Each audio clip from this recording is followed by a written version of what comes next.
Okay. तो start करते हैं आज का टॉपिक। ठीक है। और आज हम लोग बात करेंगे मटेरियल मैग्नेटिज्म के ऊपर। ठीक है।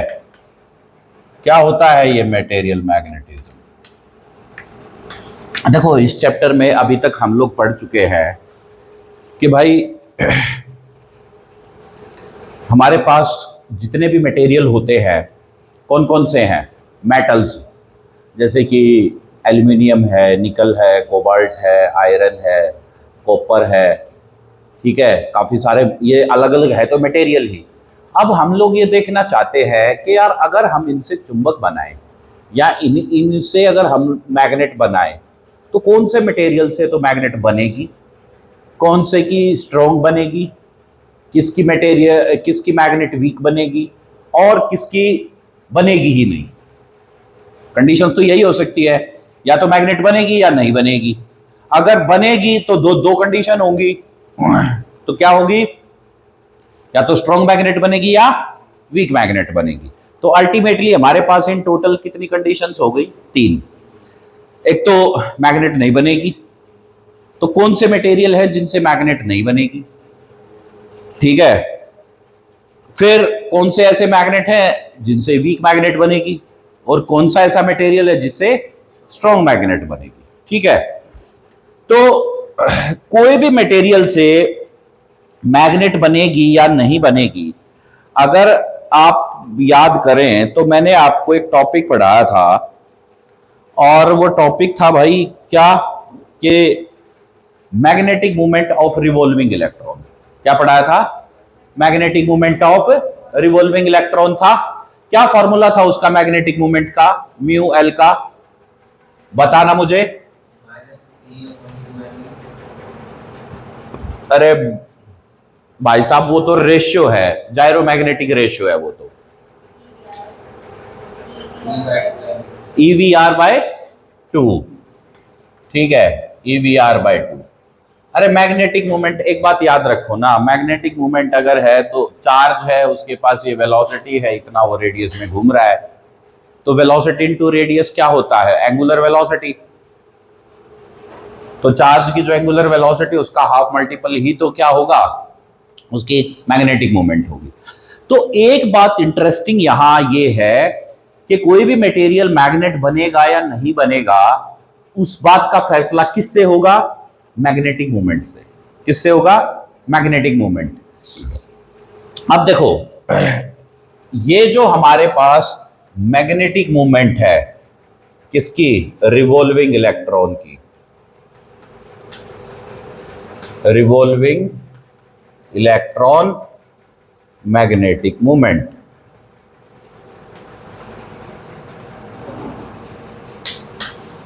So this is the deciding factor. This is the deciding factor for material magnetism. अब आप इस बात को लिख लो अपनी कॉपी में कि भाई जो मैग्नेटिक मूवमेंट होती है एक रिवॉल्विंग इलेक्ट्रॉन की, वही एक रीजन होता है जिससे कि मटेरियल एक मैग्नेट बनता है या नहीं बनता है। ठीक है। तो ये होगा हमारे पास। ठीक है। अब अगर हम लोग मटेरियल को क्लासिफाई करें तो भाई मटेरियल की क्लासिफिकेशन हमारी 2-3 तरीके से होगी। ठीक है। तो पहला तो क्या होगा बच्चों? Diamagnetic material. Diamagnetic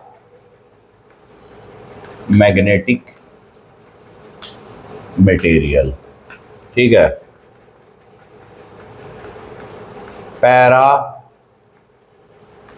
magnetic material. और तीसरा होगा फेरोमैग्नेटिक मटेरियल।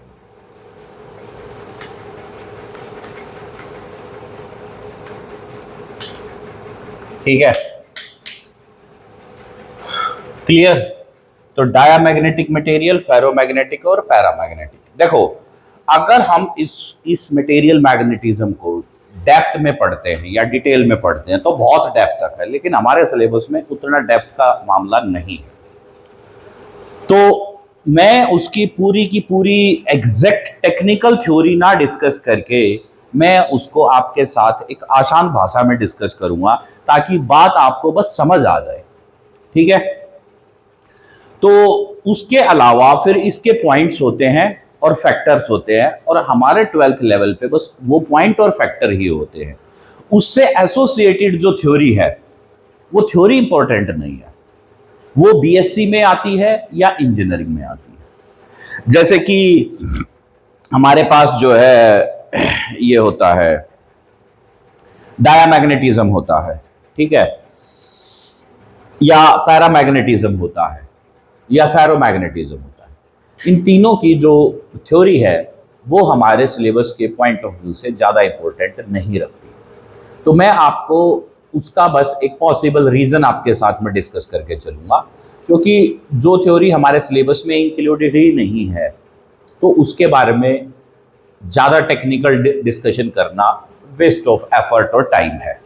हाँ, ये सोच लेना कि भाई फ्रॉम द एक्स्ट्रा नॉलेज मिलेगी, तो जब सीबीएसई ही नहीं चाहती, एनटीए ही नहीं चाहता, तो भैया तुम क्यों एक्स्ट्रा नॉलेज का बोझा ढो रहे हो, ठीक है। उतनी ही वो लोग, अगर आपको इतना सिलेबस प्रेस्क्राइब कर रहे हैं तो वो लोग बेवकूफ़ तो है नहीं, they are very intelligent and smart, they know कि आपको कितना बताना है कितना नहीं बताना है, ठीक है। अगर सारा आपको यही बता दिया तो बीएससी में क्या पता लगेगा, फिर पीएचडी लेवल तक क्या बात होगी। तो हर एक स्टेजेस होती है, तो इसलिए जो है ना, ये एक्स्ट्रा नॉलेज वाले ज्ञान में ना फंसे कभी, जितना है उस पर ही विशेष ध्यान रखो। अब बात करते हैं डायामैग्नेटिक मटेरियल। अब डायामैग्नेटिक मटेरियल के एग्जाम्पल बताओ भाई, कौन कौन से हो सकते हैं, बताओ। डायामैग्नेटिक मटेरियल का नाम बताओ कौन सा है। जैसे कॉपर, लिखो ना डायामैग्नेटिक मटेरियल, लिखते रहो भैया साथ साथ जल्दी के साथ।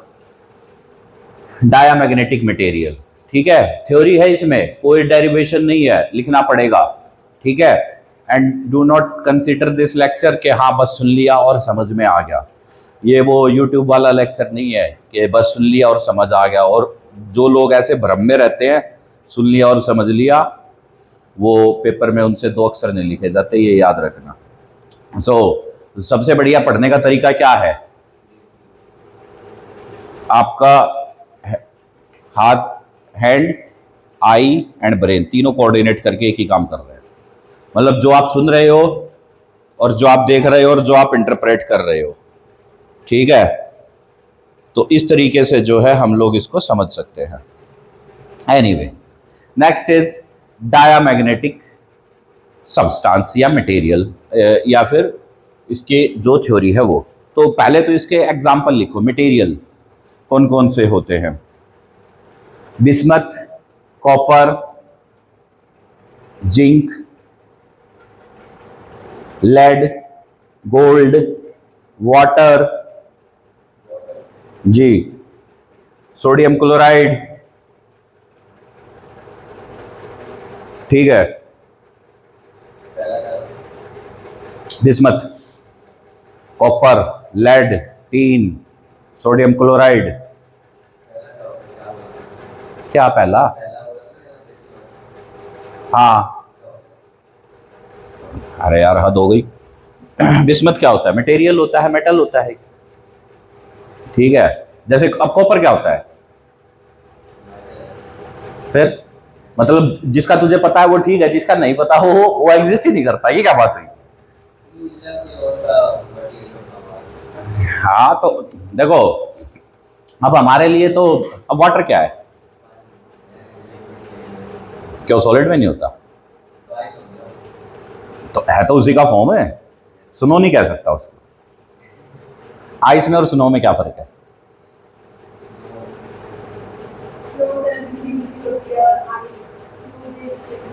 अच्छा, आइस गिलास में पड़ती है, स्नो पहाड़ों पे पड़ती है?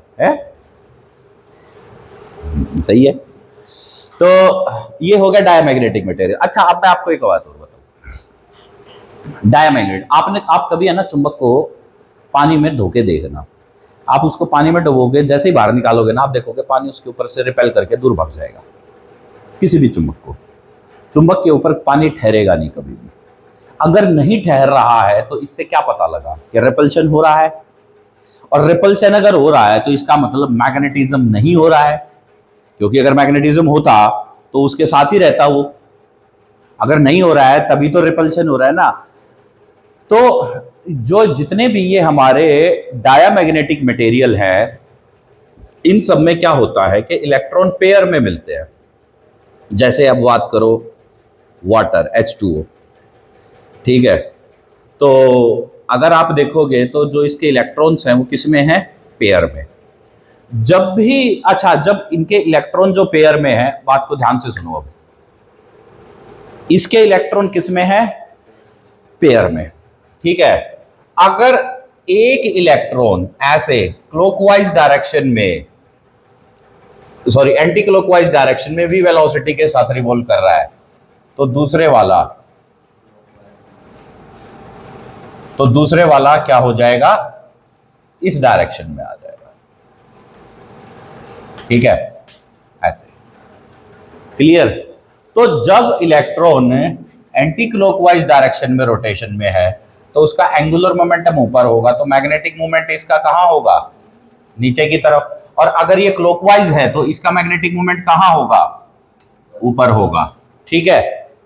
तो दोनों के दोनों मैग्नेटिक मोमेंट एक दूसरे के क्या हो गए, अपोजिट हो गए। अगर अपोजिट हो गए तो एक दूसरे को कैंसिल कर देंगे, बात समझ में आ गई ना। लेकिन होगा क्या कि मटेरियल को मैग्नेट बनाने के लिए क्या करना पड़ता है, उसको कहां रखना पड़ता है, मैग्नेटिक फील्ड में रखना पड़ता है।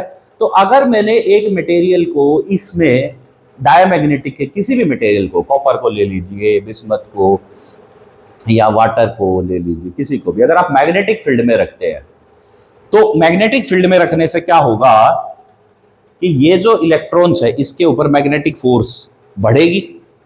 बढ़ेगी तो नतीजा क्या होगा कि एक का रिवॉल्यूशन बढ़ेगा तो दूसरे का घटेगा, क्योंकि डायरेक्शन अपोजिट है ना। अगर एक तरफ मैग्नेटिक फोर्स ज्यादा लगेगी तो एक डायरेक्शन में अगर ज्यादा लगेगी तो दूसरी डायरेक्शन में फोर्स उसको कम करेगी, मोशन को।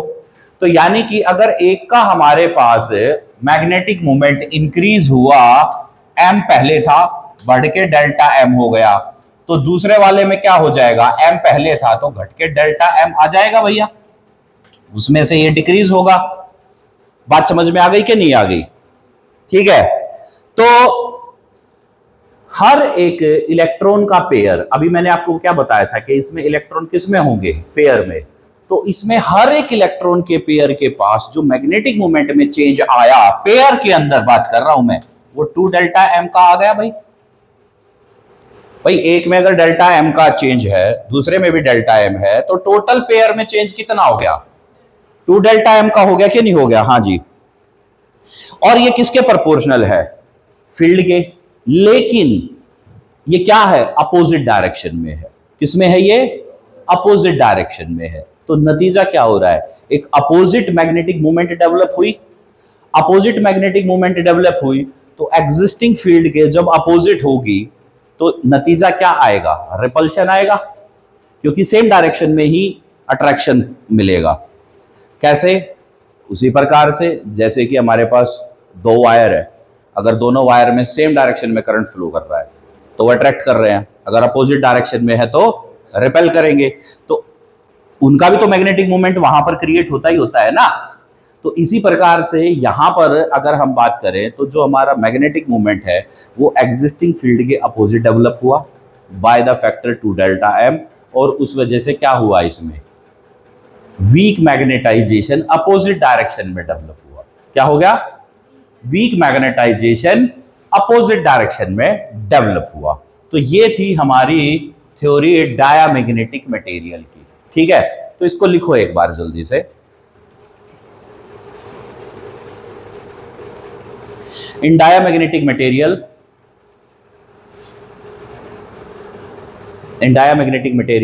Electron exist in pair, electron exist in pair,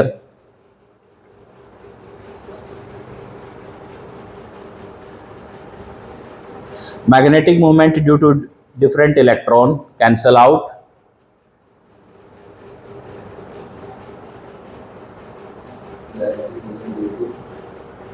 different electrons cancel out, net magnetic moment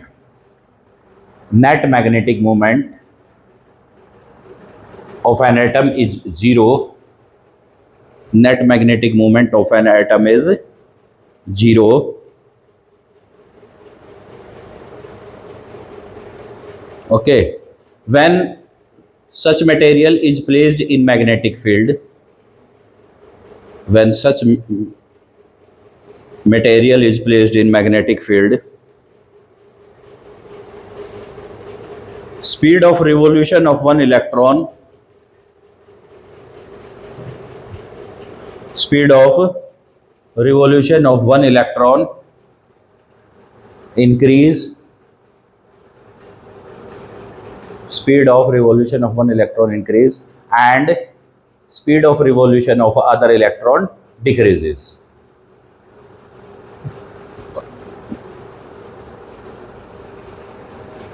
Okay,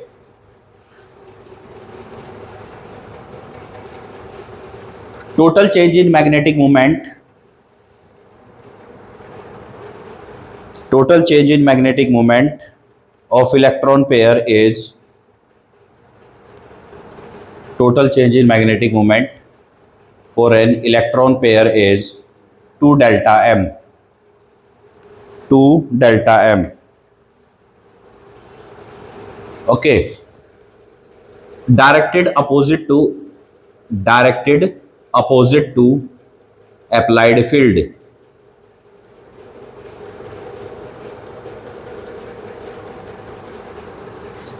Okay, it means a sufficient magnetic moment, it means a sufficient magnetic moment is induced in diamagnetic material,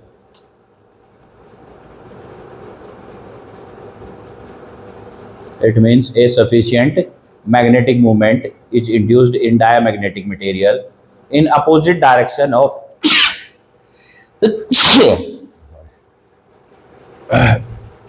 in opposite direction of applied magnetic field.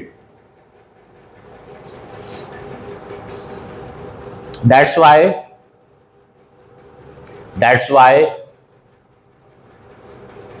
diamagnetic material tends to move from, that's why diamagnetic material tends to move from stronger to weak, stronger to weak region of magnetic field, stronger to weak region of magnetic field. Okay, अब इसके ऊपर है ना कुछ points लिखो इसके diamagnetic material. ठीक है, point number 1, weakly repelled by magnets, weakly repel by magnet. ठीक है, सेकंड लिखो acquire weak magnetization, acquire weak magnetization in the opposite direction of magnetizing field, in the opposite direction of magnetizing field. Second हो गया ना, अब लिखो third, it has tendency to move from stronger to weak region of magnetic field. It has tendency to move from stronger to weak region of magnetic field. यानी कि अगर देखो ऐसी फील्ड है ना जो एक तरफ से वो स्ट्रॉन्ग है और एक रीजन उसका वीक है, और अगर आपने इसको मैग्नेटिक फील्ड में रख दिया तो ये खिसक खिसक के उस तरफ चला जाएगा जहां ये वीक है मैग्नेटिक फील्ड, स्ट्रॉन्गर में नहीं आएगा, ये वीक की तरफ जाएगा.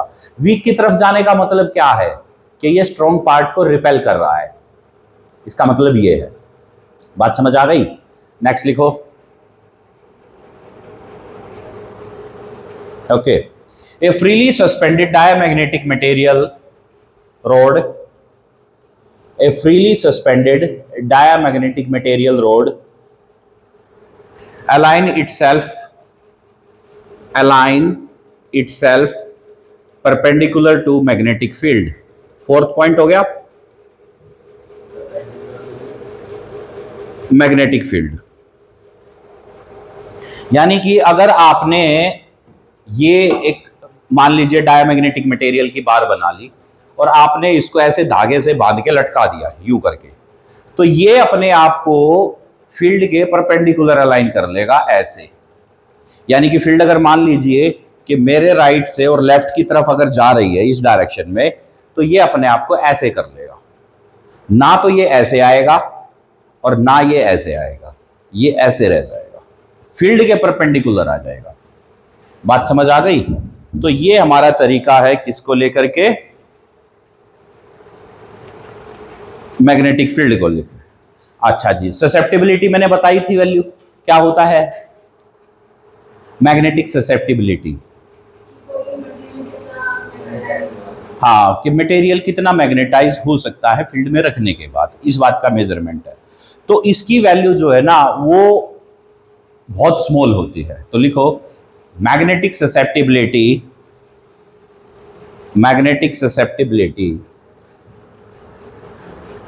is greater than -1 and less than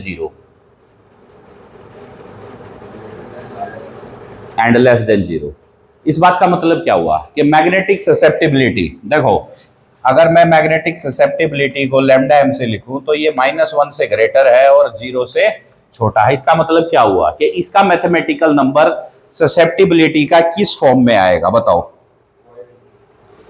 -0 point something. भाई 0 से तो छोटा होगा और -1 से बड़ा है तो क्या होगा, -0 पॉइंट। हाँ, क्योंकि अगर ये आपने 0.5 लिख दिया तो 0 से बड़ा हो गया, लेकिन अगर -0.5 लिखा तो वो 0 से तो छोटा हुआ और -1 से बड़ा हो गया। तो नंबर इसके ऐसे आएंगे -0.00378। तो ये नेगेटिव साइन आपको मेजरमेंट करके देगा कि ये मटेरियल कौन सा है। और बोर्ड में क्वेश्चन जो आता है ना वो ऐसे ही आता है कि आपको मटेरियल की ससेप्टिबिलिटी लिख के दे देंगे और फिर आपसे पूछेंगे कि भैया मटेरियल बताओ कौन सा है। यार बस ये याद रख लेना कि -1 से बड़ा और 0 से छोटा। अब ऐसा नंबर वो चाहे कुछ भी लिख के दे दे तो तू बता देगा कि ये डायमैग्नेटिक ही है।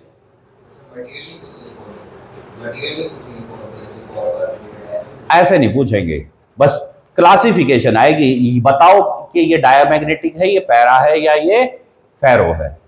ऐसे नहीं पूछेंगे कि ये ससेप्टिबिलिटी वाटर की है या ये टीन की है या ये कॉपर की है, ऐसे नहीं पूछेंगे। इसलिए मैंने कहा था कि जो जर्नलाइज्ड एस्पेक्ट है ना वो आपको पता होना चाहिए, स्पेसिफिक एस्पेक्ट पे नहीं घुसना है। क्लियर? लिखो relative permeability slightly less than 1।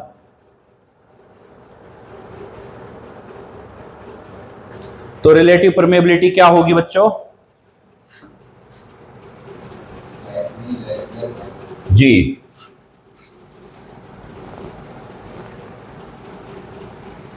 Slightly less than 1। तो रिलेटिव परमिएबिलिटी किससे लिखते हैं परमिएबिलिटी बताओ, म्यू आर से, या तो म्यू रिलेटिव की वैल्यू है तो स्लाइटली लेस देन 1। ठीक है, इस तरीके से हम लोग इसको रख लेंगे। क्लियर? तो आपको रिलेटिव परमिएबिलिटी के नंबर से भी पहचान लेना है इसको कि slightly less than 1।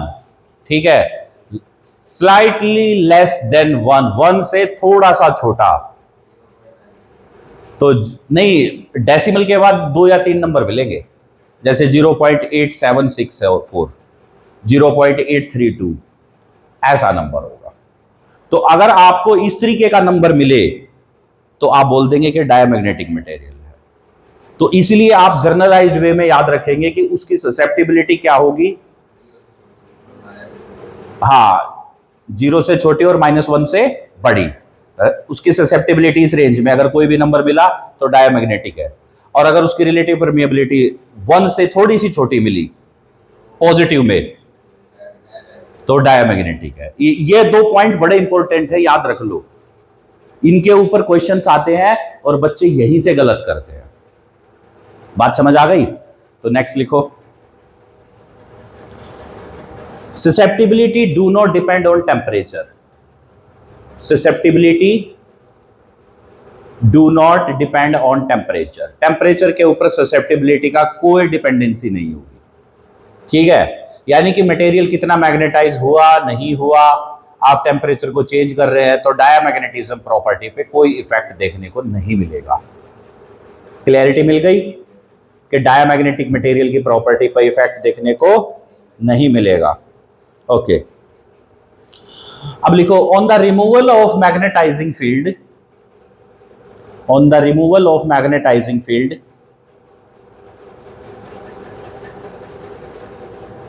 Magnetisation of the material also lost, of the material also lost या वैनिश आउट, ठीक है? तो इसका क्या मतलब हुआ कि फील्ड जब तक है तभी तक वो अपोजिट मैग्नेटाइजेशन शो करेगा, लेकिन फील्ड को हटा दिया तो वो भी खत्म हो जाएगा, ठीक है? यानी कि अब आप कॉपर को याद रखो, कॉपर को अगर आपने मैग्नेटिक फील्ड में रखा तो वो फील्ड के अपोजिट अपना मैग्नेटाइजेशन शो करेगा, हल्का फुल्का सा, बहुत कमजोर या बहुत वीक, फीबल मैग्नेटाइजेशन वर्ड इसके लिए यूज करते हैं, ठीक है? लेकिन जैसे ही फील्ड आपने जीरो कर दी, इमीडिएटली उसका मैग्नेटाइजेशन भी जीरो हो जाएगा। बात समझ में आ गई? नेक्स्ट लिखो एक और पॉइंट। तो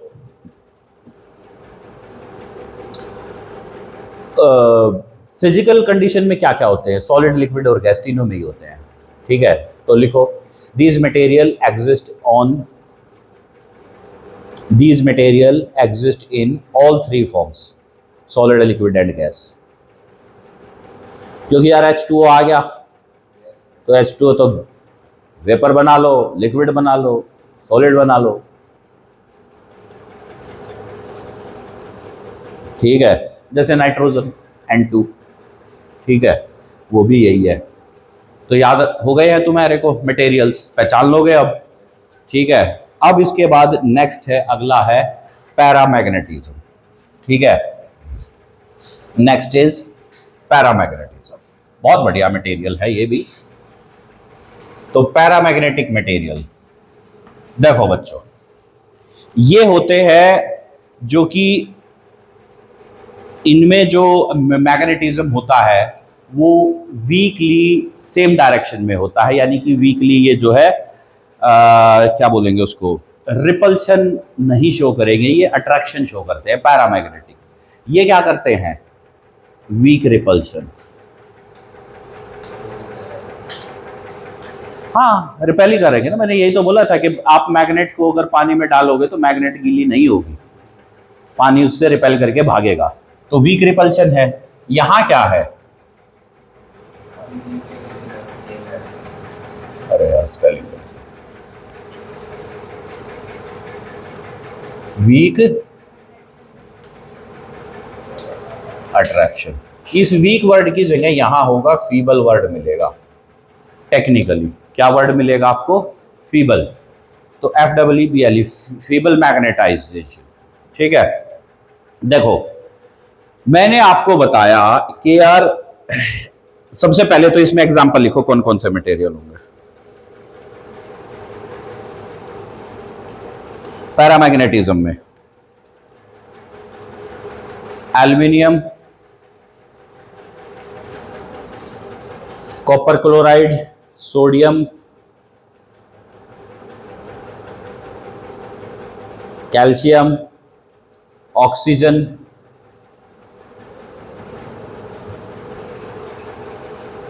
ठीक है? तो अब इसमें हम लोग किसके बारे में बात करेंगे? एल्युमिनियम के बारे में।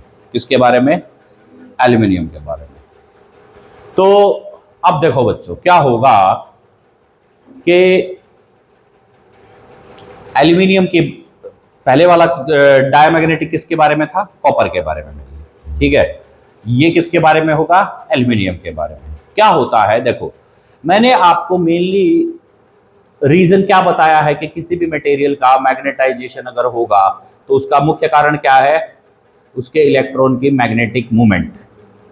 क्योंकि हर मटेरियल किससे बना है? एटम से। किससे बना है? एटम से। एटम में क्या है? न्यूक्लियस और इलेक्ट्रॉन रिवॉल्यूशन में।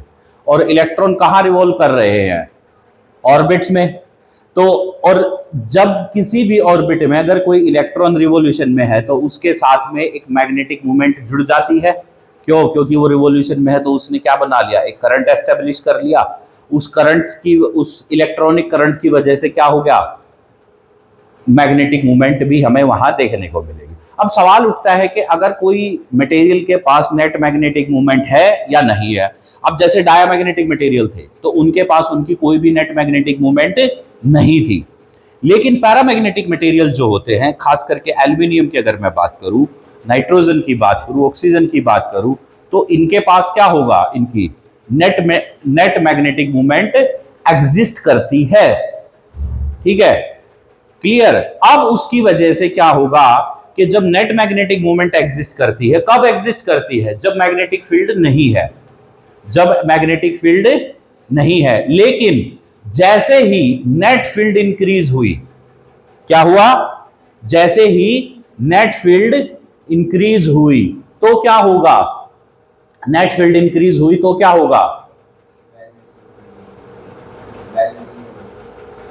जैसे ही नेट फील्ड इंक्रीज हुई या नेट फील्ड एस्टेब्लिश हुई तो जो रैंडम मैग्नेटिक मूवमेंट थी सभी मॉलिक्यूल की, वो अलाइन होके एक पर्टिकुलर डायरेक्शन में आ जाएगी।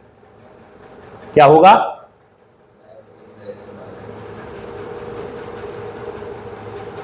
फिर से समझ लो, हर इलेक्ट्रॉन के पास एक मैग्नेटिक मूवमेंट है। तो आप मान लेना कि एल्यूमिनियम के हर एटम के पास अपनी एक मैग्नेटिक मूवमेंट है, लेकिन उन सब की ओरिएंटेशन दिशाहीन है, रैंडम है। ठीक है, कोई भी मटेरियल मैग्नेट तब बनेगा जब उसकी सारी एटम्स की मैग्नेटिक मूवमेंट एक ही डायरेक्शन में होगी। लेकिन क्योंकि मैग्नेटिक फील्ड की डायरेक्शन, जब मैग्नेटिक फील्ड नहीं है तो उसकी ओरिएंटेशन रैंडम है, दिशाहीन है। लेकिन जैसे ही हमने उसको मैग्नेटिक फील्ड में रखा तो मटेरियल की, इलेक्ट्रॉन्स की जितनी भी मैग्नेटिक मूवमेंट थी वो अलाइन होके एक पर्टिकुलर डायरेक्शन में हो गई। और क्योंकि वो एक डायरेक्शन में हो गई, इस वजह से उसमें वीक मैग्नेटाइजेशन देखने को मिला। बात समझ आ गई? पैरामैग्नेटिज्म वाली बात याद करो कि उसमें क्या हुआ था? उसमें मैग्नेटाइजेशन क्यों नहीं देखने को मिल रहा था? क्योंकि उसमें कोई भी मैग्नेटिक मूवमेंट नहीं थी, नहीं हो पाई थी। क्यों नहीं हो पाई थी? क्योंकि दो इलेक्ट्रॉन वहां पेयर में थे। अगर एक इलेक्ट्रॉन क्लॉकवाइज डायरेक्शन में था तो दूसरे वाला एंटी क्लॉकवाइज में था। नेट मैग्नेटिक मूवमेंट जीरो आई थी। और जब उसको फील्ड में रखा था तो नेट मैग्नेटिक मूवमेंट का चेंज 2 डेल्टा एम आया था और वो फील्ड के अपोजिट आया था। क्या हुआ था?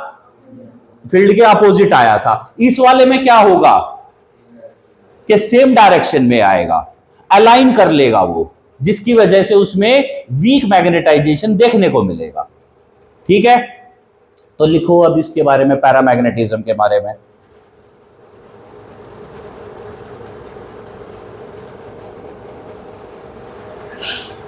ठीक है,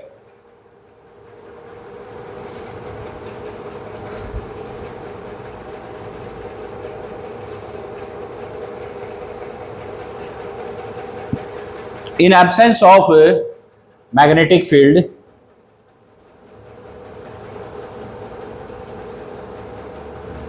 the atomic मतलब जो एटम से बना हुआ है, the atomic dipole moment is randomly oriented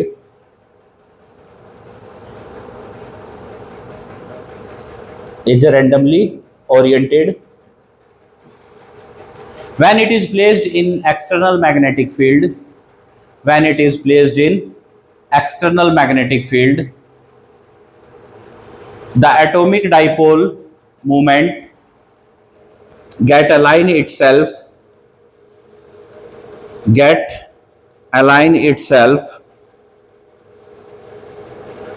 in its own direction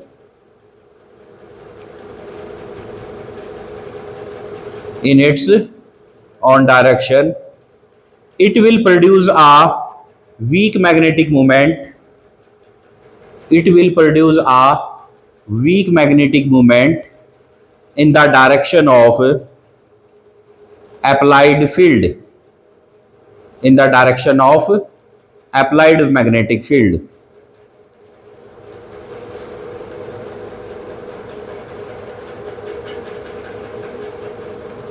ठीक है,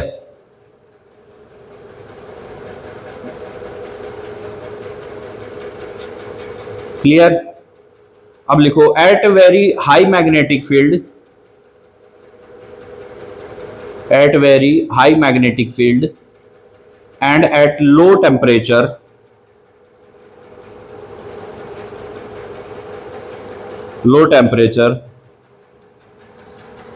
the magnetization approach its maximum value, magnetization approach its maximum value when all the atomic dipole moment, when all the atomic dipole moment gets aligned. ठीक है, next लिखो अब first point. ये तो हो गई इसकी थ्योरी। इस थ्योरी में हमने क्या पढ़ा?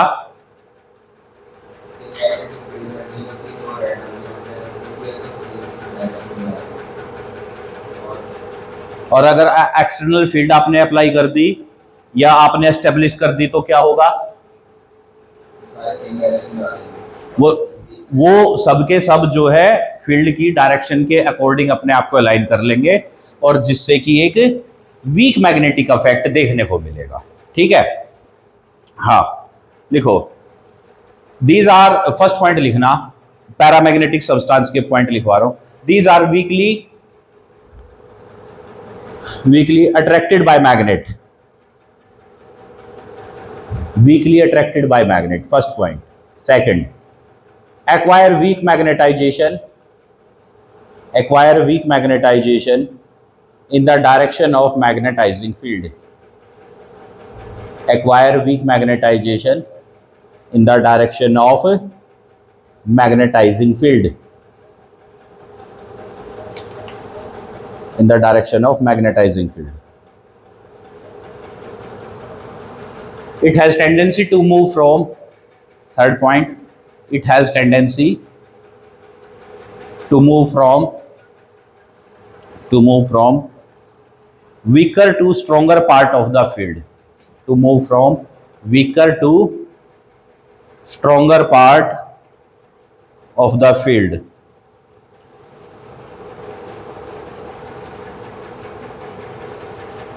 Weaker to stronger part of the field. Fourth, a freely suspended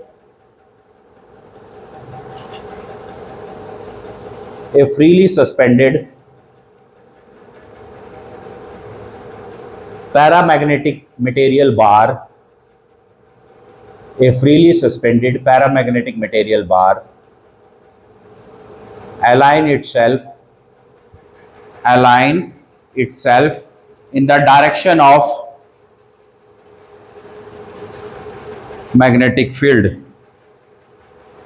in the direction of magnetic field, applied magnetic field कह सकते हैं। ठीक है जी। susceptibility has small positive value,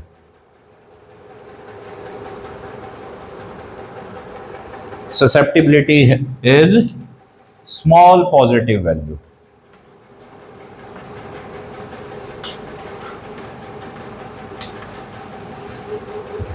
ठीक है, क्लियर। और ये क्या है? ये है कोई भी हमारा एक स्मॉल नंबर। ठीक है, यानी कि जीरो से बड़ा और इस नंबर से छोटा।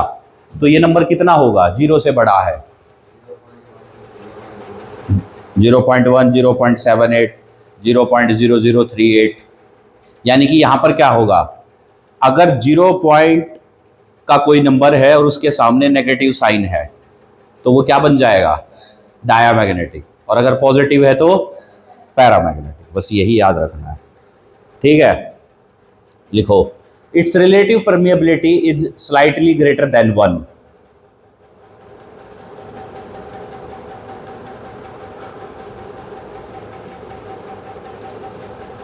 It's slightly greater than 1। तो स्लाइटली ग्रेटर देन 1 का मतलब क्या हो गया? हाँ, 1.00234, 1.0675, ऐसा कोई नंबर होगा slightly greater than 1 point something का नंबर। तो उस वाले में क्या था?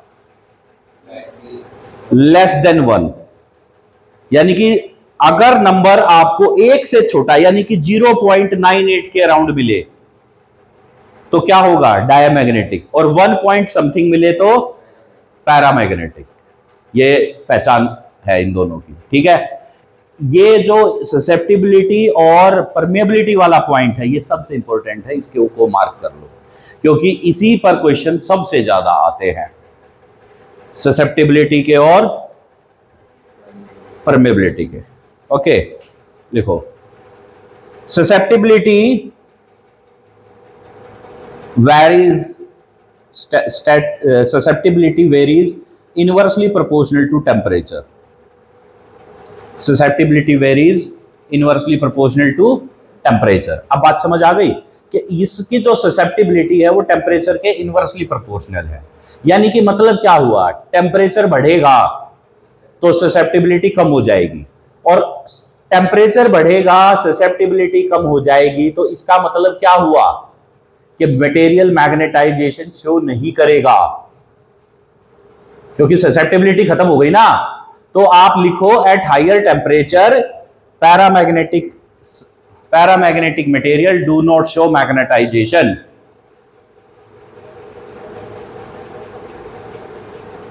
ठीक है,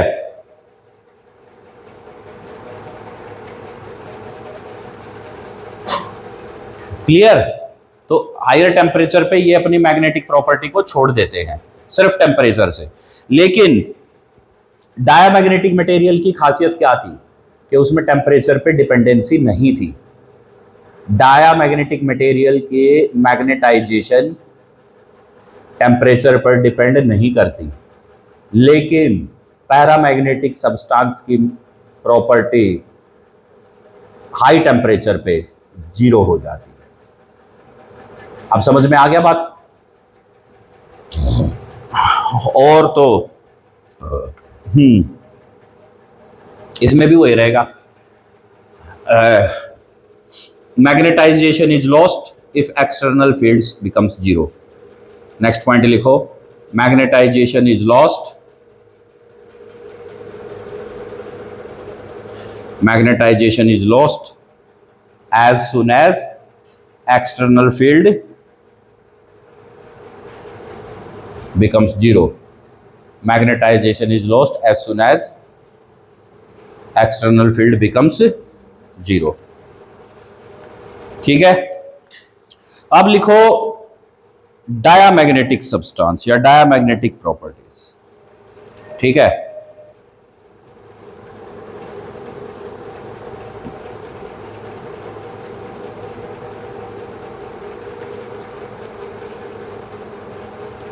क्लियर। अब क्या होता है कि जो हमारे फेरोमैग्नेटिक सब्सटेंस होते हैं ये हमारी सबसे ज्यादा स्ट्रॉन्गर मैग्नेटिक फील्ड या स्ट्रॉन्गर मैग्नेटाइजेशन शो करते हैं। ठीक है, सबसे स्ट्रॉन्ग मैग्नेटाइजेशन यही शो करते हैं फेरोमैग्नेटिक मटेरियल्स। क्यों करते हैं? Because of their domains. ठीक है, तो अब क्या होता है कि इसमें इनके छोटे छोटे ऐसे डोमेन बन जाते हैं बच्चों। अगर हम यहां पर देखें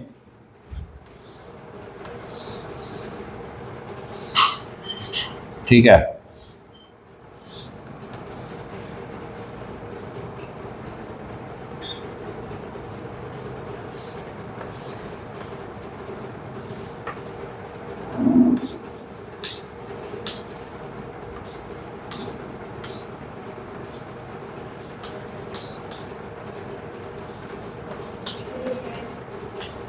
domain,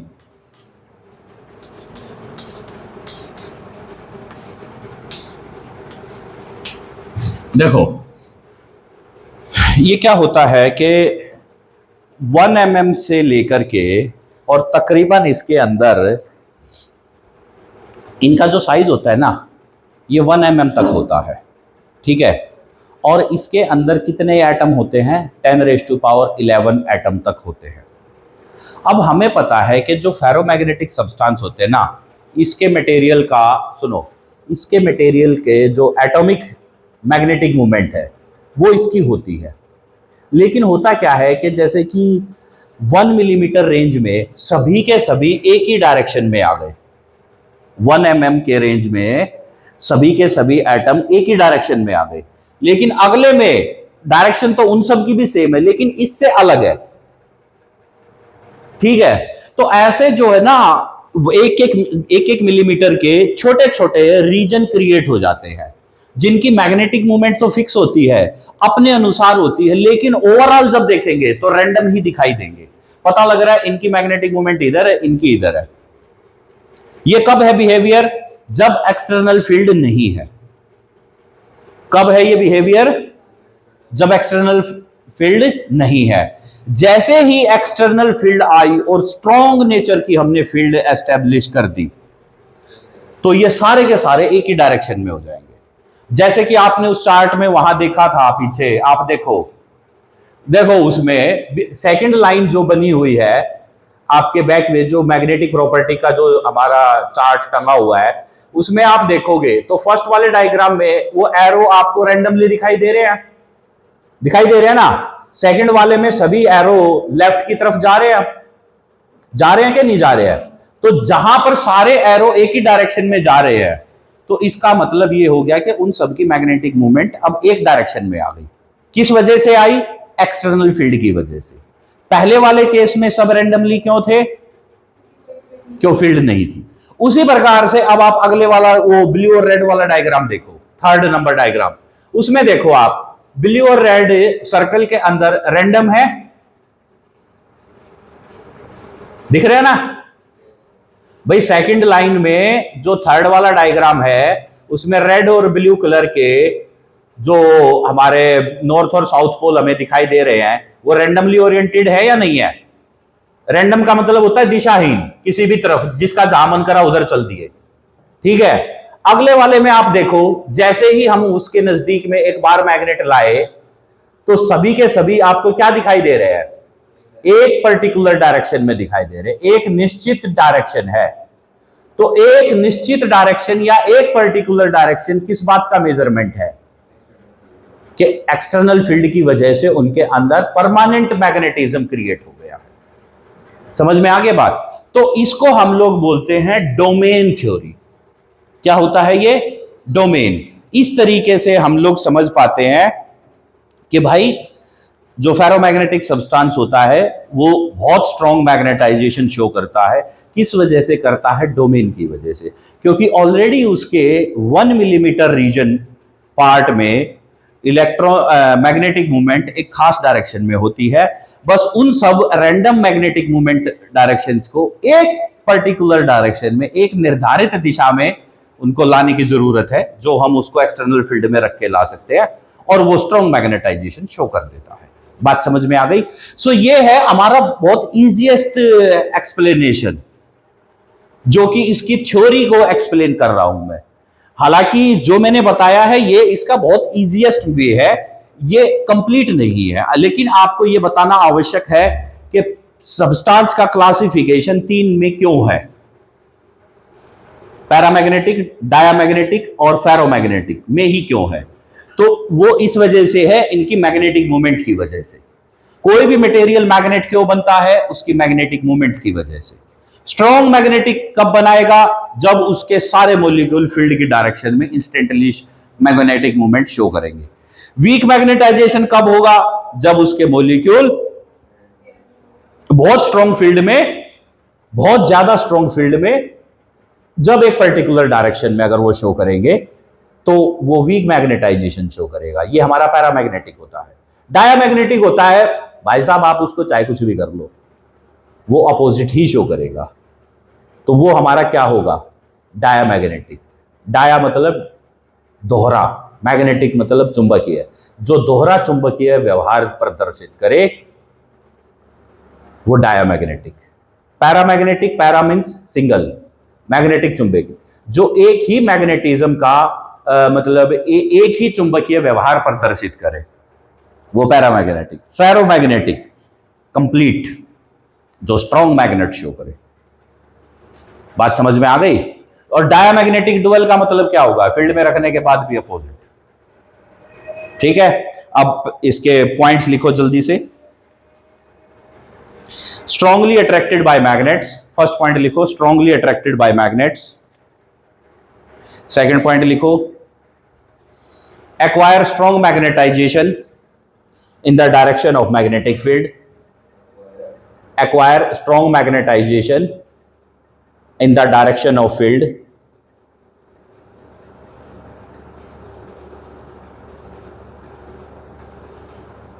It has tendency to move from weak to stronger part of field.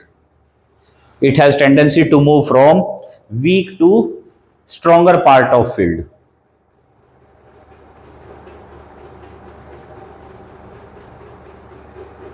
ठीक है।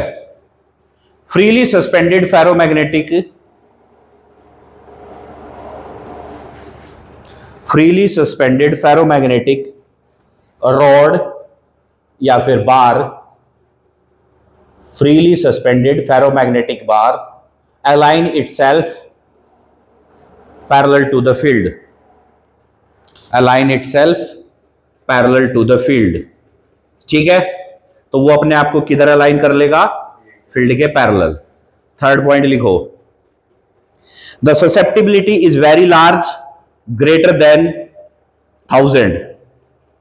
Susceptibility is very large and greater than 1000।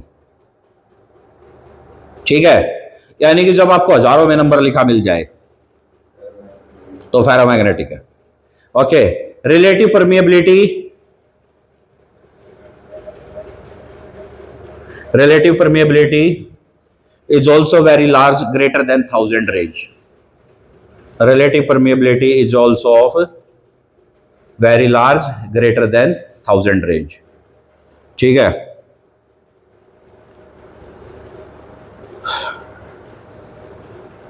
temperature dependency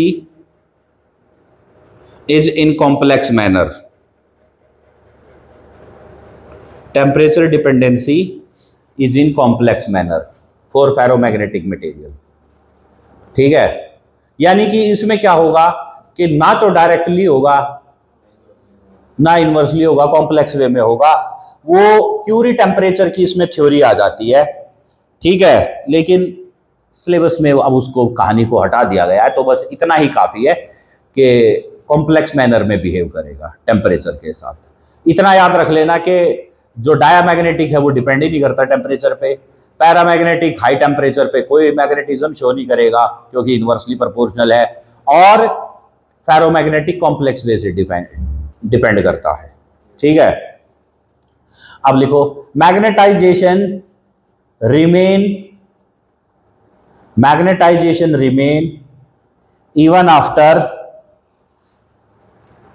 even after removal of magnetizing field, even after removal of magnetizing field। ठीक है, अच्छा इसके example क्या क्या थे वो तो लिखे नहीं यार। लिखो, फेरस, Fe आयरन हो गया एक तो। ठीक है, आल्निको, ठीक है, फेरस ऑक्साइड Fe2O3। ठीक है, और है निकल Ni, कोबाल्ट CO, ठीक है। तो फेरस ऑक्साइड, निकल, कोबाल्ट, अल्निको और आयरन मेन, ठीक है। तो ये हमारे क्या होते हैं, फेरोमैग्नेटिक सब्सटेंसेस। तो ये हमारे 3 मटेरियल थे। ये इन सभी के मैंने 8-8, 9-9 पॉइंट अलग से लिखवाए हैं, 7-8 पॉइंट, उससे ऊपर उसकी थ्योरी लिखवाई है। आई एम 100% श्योर कि जितना मैंने ये टॉपिक आपके साथ डिलीवर करा है पिछले 1-1.25 घंटे में, इससे बाहर क्वेश्चन बन ही नहीं सकता। लैंग्वेज घूम सकती है किसी भी वे से, बट क्वेश्चन इससे बाहर नहीं बन सकता, ये बात समझ लेना। तो ये जितने भी तुम्हारे को मैंने थ्योरी के 3-4 पेज लिखवाए हैं, ये इस टॉपिक को कंप्लीटली डिफाइन कर देते हैं। कहीं पर भी इसमें ऐसा व्यवहार आपको देखने को नहीं मिलेगा। हाँ, इसमें से एक क्वेश्चन और आ जाता है डायग्राम बेस पर। देखो, अब मैं आपके सामने क्वेश्चन रख देता हूं कि आपको पता क्या करेंगे, ऐसे एक ये रख दिया, ठीक है, और फील्ड इसमें से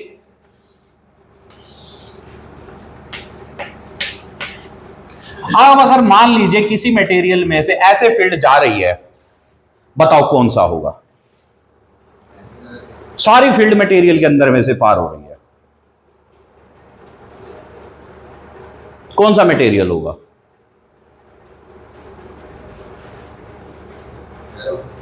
फेरो ही होगा, बिल्कुल सही पहचाना, तुक्का लग गया, ठीक है। लेकिन क्यों होगा? अरे भाई यार, कॉमन सेंस लगाओ ना। देखो, यही तो एनईपी आजकल चाह रहा है तुमसे कि आपको इसमें इतना सोचना है कि यार जब सारी फील्ड उसमें से जा रही है तो वो ज्यादा स्ट्रॉन्ग मैग्नेट बनेगा, और ज्यादा स्ट्रॉन्ग कौन बनेगा? फेरो ही बनेगा। अगर मान लो थोड़ी बहुत एक आधी फील्ड अगर जाए इसके अंदर से, तो कौन सा बनेगा? मान लीजिए ये फील्ड लाइन है बाहर से, लेकिन कुछ फील्ड लाइन चली गई अंदर से, लेकिन फिर भी मैक्सिमम फील्ड लाइन बाहर से ही है, कौन सा बनेगा?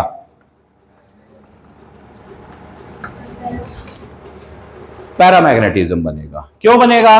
क्योंकि अभी भी ये फील्ड को अपने अंदर से ही लेके चल रहा है, तो वीक मैग्नेटाइजेशन शो करेगा ना। तो ये बन गया पैरा, ये बन गया फेरो, ठीक है। अच्छा, अगर डायामैग्नेटिज्म होगा तो कैसा होगा? मान लीजिए ये है, ये हाँ ऐसे रिपेल करेगी बाहर से, बाईपास बन जाएगा, क्योंकि ये तो चाहता ही नहीं ना, ये मटेरियल तो चाहता ही नहीं कि इसके अंदर से कुछ कोई फील्ड लाइन पास करे, ठीक है, ओके। और यहां पर ये नॉर्थ और ये साउथ बना लेंगे हम लोग, ठीक है। तो ये डायामैग्नेटिक हो गया।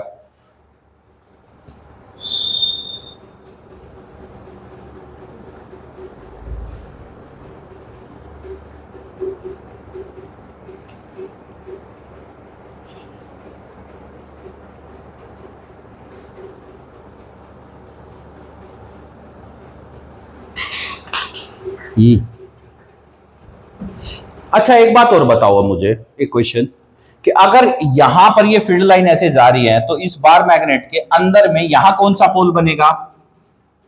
अगर फील्ड लाइन ऐसे जा रही है इन दोनों में, तो यहां पर कौन सा पोल साउथ बनेगा, ये याद रखना। तो ये भी एक क्वेश्चन बन सकता है, आपसे वो लिखवा लेंगे, क्योंकि अपोजिट ही अट्रैक्शन होगा ऐसे, क्योंकि अंदर से फील्ड कहां से कहां जाएंगी हर बार? साउथ से नॉर्थ। तो वो लॉजिक हमेशा तैयार रखना, कभी कनेक्ट ना करो बातों को, समझे? अगर फील्ड अंदर से जा रही है तो साउथ से नॉर्थ ही जाएगी, क्योंकि अंदर से नहीं गई, तो इसलिए नॉर्थ साउथ यहां रह गया ऐसे, ठीक है।